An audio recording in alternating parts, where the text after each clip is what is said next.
Bem-vindo ao canal de Estudante do Áudio, meu amigo membro, e antes de tudo eu quero externar minha gratidão a você por sua ajuda. E quero que você saiba que o que eu puder fazer para retribuir, basta me enviar um e-mail que tudo que tiver ao meu alcance eu farei, é uma mão lavando a outra. Mas a razão do nosso encontro aqui hoje será sobre uma conversa sobre o mundo da produção musical baseado na minha vivência. Mas eu deixo claro a você, irmão membro, que estou aberto a outros temas, caso seja do vosso interesse. Assim, iniciando o nosso bate-papo, eu vou trazer à mesa o tema a aparência da produção musical, ou seja, a comparação entre o grande estúdio e o home studio e quais as ferramentas que nós poderemos usar para ter alguma chance para competir com esses grandes estúdios. E isso baseado na minha consideração no que eu vivi nesses anos dentro do áudio. E começo falando que durante esses anos eu frequentei muitos estúdios pequenos, estúdios grandes. E uma coisa que eu pude notar é que, como o primeiro ponto de nossa conversa, é que em 50% desses estúdios grandes, logicamente,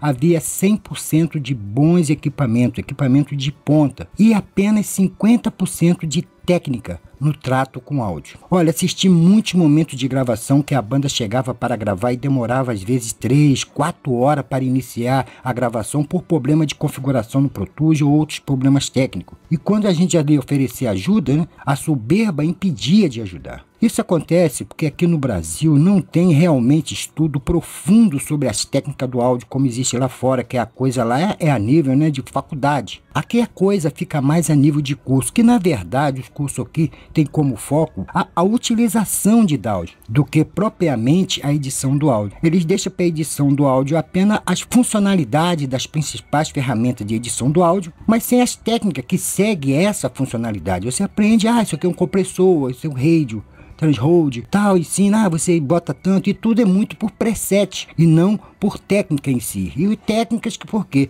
durante todos esses anos no áudio foram criadas muitas e muitas, como nós vemos aqui no canal, muitas técnicas. Como exemplo, eu vou falar de algo que eu vivi. Eu tive a oportunidade de ir num grande estúdio em que a pessoa responsável pela masterização cortou todas as frequências abaixo de 10 kHz no trabalho que ele estava realizando ali. Por curiosidade, eu fui perguntar a razão, por que esse corte? E a pessoa me disse que era uma técnica que ele tinha aprendido no curso. E é lógico que essa música ela foi recusada quando essa banda pegou, estava pronto o trabalho e levaram para a rádio. Tempo depois, esse mesmo grupo me trouxe a marcha e me pediram para consertar.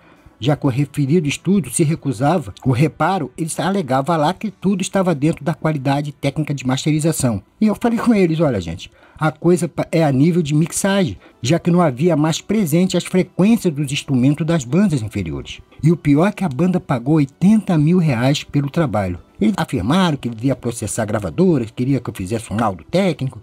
Eu não sei nem como acabou essa história. E eu só trouxe esse tema e estou falando tudo isso por aqui ser um setor mais privado, com os membros, não é uma coisa aberta como lá no canal, porque são coisas que eu prefiro não ficar falando muito. Mas vamos então dar continuidade. Uma coisa que acontece é que na maioria dos casos é que muitos músicos pegam o dinheiro, ganham na música, então resolve abrir um estúdio, já que ele é conhecido no meio ali artístico, é a melhor coisa, ele tem ali na influência no meio de todos. Então ele faz um curso básico e por ele ter esse reconhecimento como músico, por pertencer às vezes a um grande grupo, os outros grupos acham que gravando os projetos ali vão ter o mesmo sucesso rápido. E aqui cabe uma ressalva que eu deixo bem claro. Existe exceção que eu conheço também, pessoas músicos que estudaram, são muito boas no que fazem de mixagem e masterização. Eu não estou aqui botando a coisa como genérica, mas a grande parte funciona assim.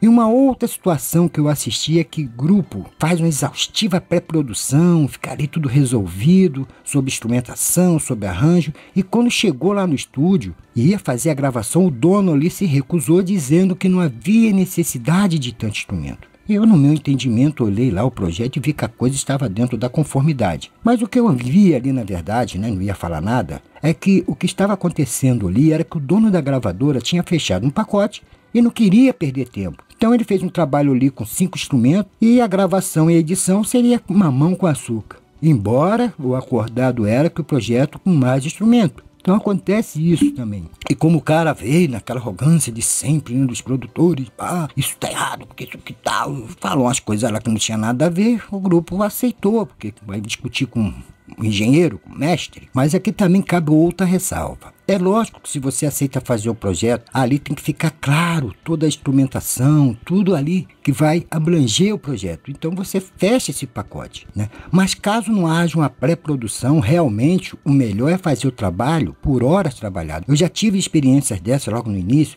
que eu fazia um pacote, o camarada ficava numa gravação eterna, todo dia ele mudava um instrumento, ficava aquela bagunça, as coisas que para mixar ficou uma porcaria, porque era mascaramento geral. Então acontece isso, então você tem que analisar, bom, vou fazer um pacote, mas tem que estar com a pré-produção. Se não existir uma pré-produção, por hora, cair para você não importa, quanto mais demorar, melhor. E assim mesmo eles não vão querer demorar, porque eles estão pagando por hora, então eles vão querer que a coisa funcione. Então funciona nesse patamar, essa parte de contrato. Então vamos entrar finalmente no mundo do home studio, e é lógico que nesse ponto o pequeno estúdio, né? O home studio perde para o grande primeiro no equipamento, mas você pode superar essa deficiência com o quê? Técnica e criatividade. É por isso que nós estamos aqui. Conheço muitos trabalhos que saíram do fundo do quintal e ganharam projeção nacional. Acontece muito isso lá no extremo norte, lá para Belém, que eu vejo obras que vão parar na Globo, muito boa mesmo, mixagem perfeita, embora, lógico, ali toda a instrumentação é mais em box, é tudo feito mais por instrumentos virtuais, bota as guitarras, baixo, de fora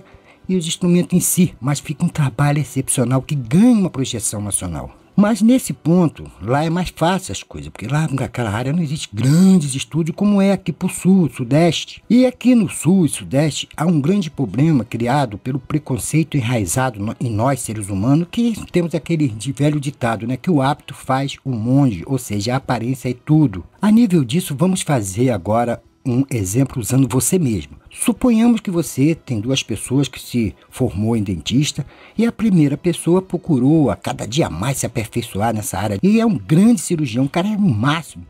Mas ele não tem uma condição de montar um consultório e resolve montar a clínica na sua casa. Ele compra uma cadeirazinha ali e trabalha ali no quartinho. E o outro, que fez o curso contigo e não procurou conhecimento, ele só tem um conhecimento básico, constrói uma clínica luxuosa porque ele tem dinheiro. Aí eu lhe faço uma pergunta, você chega lá no fundo de quintal, vê o dentista lá. Vem no outro, vê aquela clínica luxuosa ali, com a secretária na porta, cheia de retrato de dente. Qual que você vai escolher para fazer o tratamento? Porque nós não olhamos muito a bagagem, nós olhamos muito a embalagem, não olhamos o conteúdo. Nós nos preocupamos em saber o que está por trás daquilo. Esse é o maior problema enfrentado pelo home studio, que os clientes acham que pelos ambientes ali, não tem aqueles grandes equipamentos dos grandes estúdios, você não vai ter uma condição de fazer um bom trabalho. É onde que eles se enganam, que como eu disse, se você tem técnica e criatividade, vai obter excelente resultado, que muitas vezes pode até superar o trabalho realizado em grande estúdio. Digo isso de carteirinha, falo isso com toda seriedade, perante a Deus. Eu mesmo já fiz trabalho em grande estúdio, mas optei por trabalhar em casa, que eu achei assim, era melhor, sabe? Eu gosto de viver mais no isolamento. Então, muitos desses trabalhos que eu optei a fazer foram para a novela da Globo, fiz trabalho para a FM Dia e outros canais. Então, o que acontece então? Os clientes vão lá no grande estúdio, lá o áudio é captado, tudo bonitinho, e depois eles repassam para mim em casa, onde eu edito com equipamento básico. Eu falei há pouco tempo aí num dos meus vídeos, que tem um grande cantor aí de pagode, que o primeiro trabalho foi feito nesse ambiente em casa comigo, gravei a bateria com o mínimo de setup para poder fazer uma grande captação, mas usei de técnica e criatividade. Hoje esse camarada estourou aí a nível nacional, e o cantor, logicamente, as pessoas que quando gravam no pequeno home studio e estoura, eles ficam meio assim, né? Eles simplesmente falam que sempre gravou, porque depois da próxima gravação, lógico que ele vai querer gravar num grande estúdio para poder ter aquele marketing, né? Que nós vivemos hoje, que é a ostentação. Então ele não vai falar, eu gravo ali no fundo do porão, não. Ele não vai fazer isso, porque ele precisa de ostentação. Mas você pode sim trabalhar com eles gravando lá e trazendo para você. Eu te faço uma pergunta. Você alguma vez, né, você tem as suas músicas de preferência, você já perguntou assim, essa música foi gravada? Quem editou? Não. O que importa é o que está ali, né, reproduzindo para a sua audição. Então, 3 coisas é necessário que o pequeno estúdio ou o home studio precisa fazer, que não vai conseguir chegar a nenhum patamar se não fizer isso. É trabalhar por pouco dinheiro. Você pega uma banda que você vê que tem a projeção, grava até de graça essa banda. Você grava, edita tudo de graça, você vê que ela realmente tem ali uma perspectiva de sucesso. Fala, então eu vou gravar essa banda. O que aconteceu com esse garoto? Esse garoto era desconhecido, ninguém sabia. Eu gravei e a coisa foi a nível nacional. Então você vai, esse caminho é árduo, vai depender do projeto ter, logicamente, um potencial musical. Então você vai pegar, trabalhar até de graça. Então você vai se esforçar para fazer o seu melhor trabalho, porque a partir daí você vai ter um currículo, que as pessoas vão falar, se o fulano gravou lá, também vou. Embora eles não vão querer nem que divulgue, né? Mas entre si ele se divulga, não para o público. Então isso também já é uma outra conversa que se quiser eu falo aqui, né, de todos os âmbitos de um pequeno estúdio. E eu vou trazer mais assunto para a semana que vem, para a gente poder conversar nesse bate-papo. Então, para que a conversa não fique muito longa, eu vou continuar isso num próximo modo. Eu agradeço de coração a você pela sua ajuda, meu irmão membro. Saiba também que eu estou aqui para lhe ajudar. Um forte abraço e até o nosso próximo encontro.